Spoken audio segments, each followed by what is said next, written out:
زمین پہ بیٹھ کے کیا آسمان دیکھتا ہے۔ محترم جناب، میرے اساتذہ کرام اور میرے عزیز ساتھیوں، السلام علیکم، نمستے۔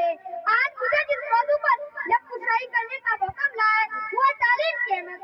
جناب صدر، پہلے وہی آئی اقرا پر اپنے رب کے نام سے جس نے تجھے پیدا کیا، اس کا مطلب ہے ہمیں زندگی کا پہلا سبق ملا اور یعنی کہ علم حاصل کر۔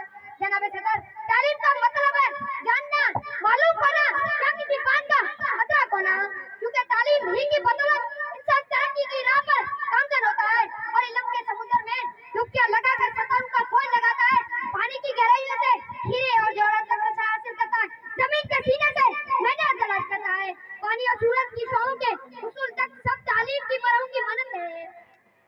جناب صدر، تعلیم ہی سکھاتی ہے جینے کا سلیقہ۔ تو ہمارے پیارے نبی نے فرمایا، ماں کی گود سے لے کر قبر تک علم حاصل کرو۔ ایک جگہ اور فرمایا، علم حاصل کرو خواه تمہیں چین جانا پڑے۔ جناب صدر، تعلیم کا اصول نہ صرف کامیابی کا ضامن ہے بلکہ کسی بھی انسان کی شخصیت کو پراسمات بنانے اور نکھارنے میں بھی اہمیت حاصل ہے۔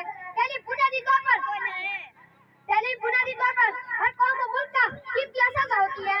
میرے ہاتھ میں قلم ہے، میرے ہاتھ میں قلم ہے، میرے ذہن میں اجالا، میرے ہاتھ میں قلم ہے، میرے ذہن میں اجالا، مجھے کیا دبا سکے گا کوئی ظلم دور کا پالا، مجھے فکر امر عالم، تجھے اپنی ذات کا غم، میں طلوع ہو رہا ہوں تو غروب ہونے والا ہے۔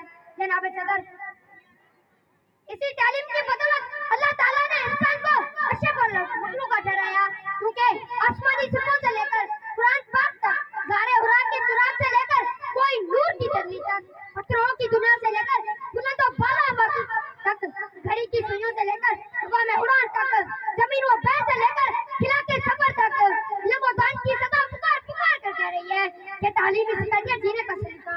جناب صدر، تعلیم اجتماعی اور انفرادی طور پر نہایت اہم ہے۔ تعلیم معاشرے کو بہترین اور پرجوش شہری بنا سکتی ہے۔